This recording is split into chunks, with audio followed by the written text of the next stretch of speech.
Assalamualaikum warahmatullahi wabarakatuh. Alhamdulillah nahmaduhu wa nasta'inuhu wa nastaghfiruh wa na'udzu billahi min syururi anfusina wa sayyiati a'malina.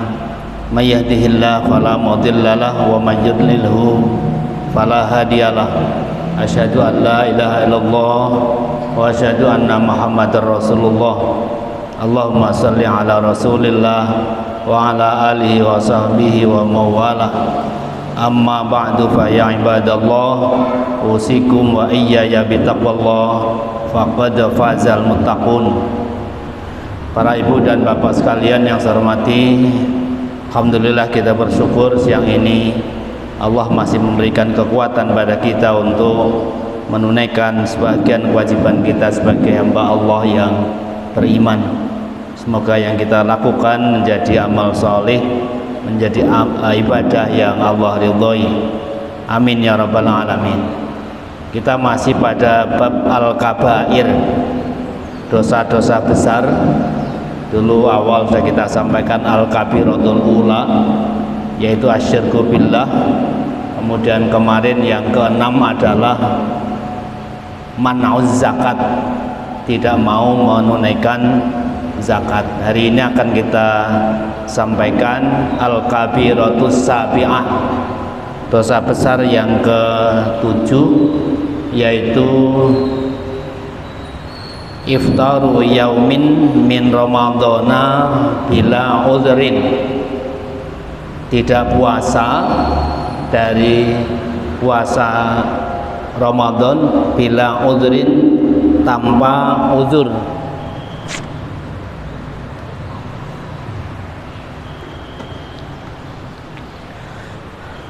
Tidak puasa tanpa adanya uzur itu termasuk al-kabair, termasuk dosa besar.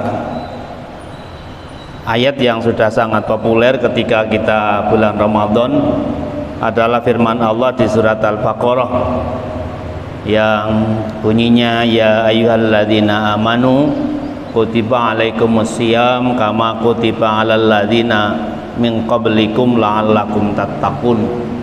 Wahai orang-orang yang beriman, diwajibkan pada kalian puasa Ramadan, seperti juga ada kewajiban puasa untuk orang-orang sebelum kalian agar semakin baik takwa kita. Begitu juga ada beberapa hadis Rasulullah yang menunjukkan betapa siam Ramadan itu kewajiban yang kalau ditinggalkan dia termasuk dosa yang besar. Misalnya hadis tentang rukun Islam, bunyal Islamu ala khamsin, syahadati alla ilaha illallah wa anna Muhammadar Rasulullah wa iqamis shalah wa itaiz zakah wa hajjil baiti wa shaumi ramadhana, bahwa puasa Ramadan itu menjadi salah satu yang menjadi dasar dibangunnya Islam, sehingga kalau tidak dilakukan, tidak dikerjakan puasa itu tanpa uzur, maka ia berarti telah mengurangi asas atau dasar dari bangunan Islam. Ada juga hadis yang lebih spesifik tentang betapa meninggalkan puasa tanpa uzur itu sesuatu yang jangan sampai kita lakukan. Rasulullah bersabda, man aftara yauman min ramadhana bila uzrin lam yaqdihi siyamud dahri wa in somahu. Kata Rasul, barang siapa yang tidak puasa walaupun sehari dari bulan Ramadan tanpa uzur, maka dia tidak akan bisa menggantikannya. Lam yaqdihi, dia tidak akan bisa mengqadhanya siyamud dahri, betapapun puasa 1 tahun penuh. Wa in somahu, walaupun dia melakukan itu, puasa 1 tahun untuk mengganti 1 hari dari Ramadan tanpa uzur, itu tidak akan tercukupi. Itu betapa puasa harus kita betul-betul perhatikan. Jangan sampai kita tidak puasa ketika kita wajib puasa dan tanpa uzur kita tidak melakukannya. Ibu dan bapak sekalian, karena itu saya kira kita penting sekali memperhatikan beberapa hal terkait dengan puasa. Orang yang wajib puasa adalah pertama orang yang agama Islam, jelas itu. Kemudian yang kedua dia berakal, sehingga orang yang tidak berakal itu tidak wajib puasa. Yang ketiga sudah balik, kalau masih anak-anak dia puasanya adalah puasa riyadhah, puasa tarbiyah, puasa latihan. Dan kemudian yang keempat mengetahui akan wajibnya puasa. Kalau dia tidak tahu wajib puasa, tentu dia tidak wajib berpuasa. Kemudian yang juga penting, syarat sahnya seorang itu sah puasa ketika pertama dia dalam keadaan suci. Ibu-ibu kalau sedang tidak suci itu tidak sah puasanya. Dan yang kedua dia niat. Kalau puasa wajib tanpa niat sebelum fajar maka tidak sah puasanya. Beda dengan puasa sunnah menurut beberapa keterangan fuqaha, itu batasnya adalah zuhur. Apapun pagi belum niat, tetapi niatnya sebelum zuhur, dia puasanya sah kalau puasanya bukan wajib. Para bapak dan sekalian, lalu siapakah yang boleh ada uzur atau yang disebut punya uzur sehingga dia dapat keringanan untuk tidak puasa? Maka berapa pendapat ulama bahwa seorang itu dapat rukhsah boleh tidak puasa. Pertama kalau dia sakit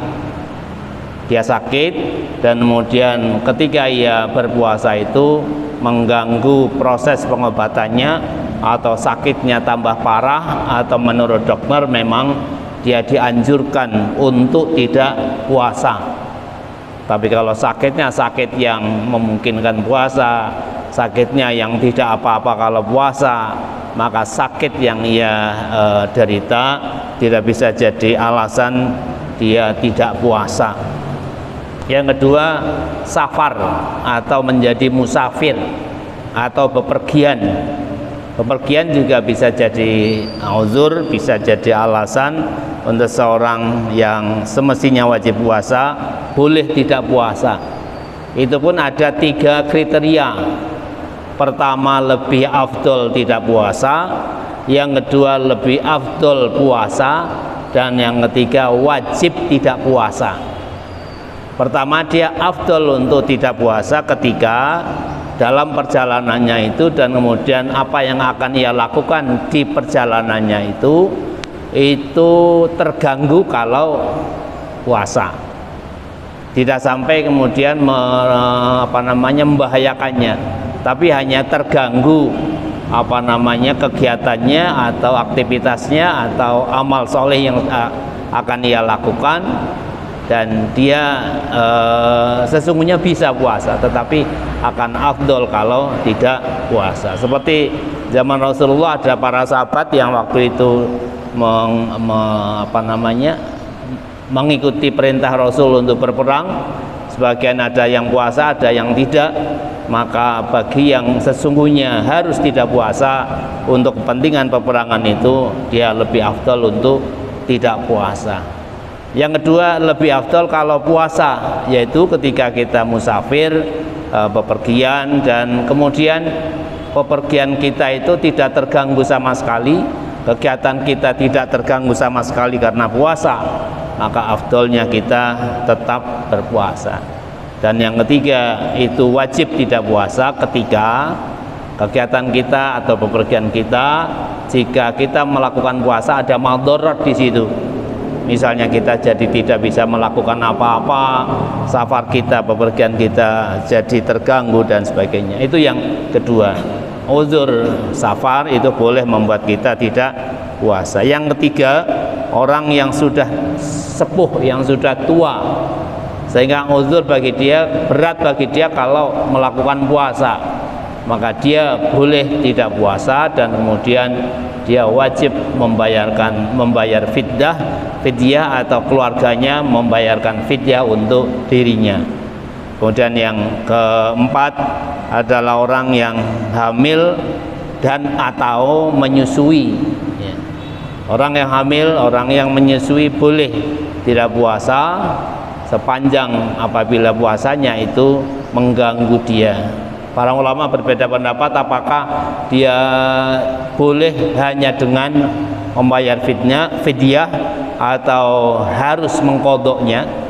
Maka jumhur sepakat bahwa orang yang hamil, orang yang menyusui itu sama dengan yang musafir, sama dengan yang sakit yang masih bisa diharapkan sembuhnya, yaitu dia punya kewajiban untuk mengkodok puasa yang ia tinggalkan ketika nanti sudah tidak hamil lagi, sudah tidak menyusui lagi. Dengan begitu ia nanti akan bisa menggantikan puasanya di hari-hari yang lain. Saya kira itu untuk hari ini para bapak dan sekalian. Dosa besar ke-7 yang kita perlu hati-hati sekali untuk jangan sampai melakukannya adalah kita tidak puasa padahal kita mampu melakukannya tanpa uzur dari hari-hari bulan Ramadan di mana kita wajib untuk berpuasa. Semoga manfaat. Subhanakallah wa bihamdika asyhadu an la ilaha illa anta astaghfiruka wa atubu ilaik. Assalamualaikum warahmatullahi wabarakatuh.